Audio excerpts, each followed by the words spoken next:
o episodio de agosto foi un directo e ensineivos os canciños que estaba facendo. Vale, os canciños.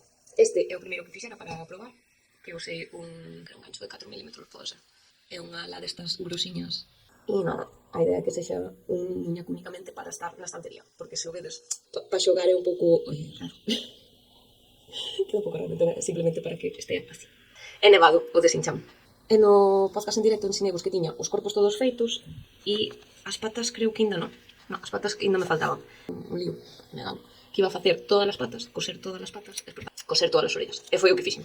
E agora temos aquí estes dos. Dispárense as orellas, teño que facerlle algo para que non se disparen. E aquí os outros dos. Bueno, vamos facer unha torre de 4. É que quedan buenísimos, un así encima do outro. As orellas disparadas, ainda así quedan bonitos. É un patrón gratuito.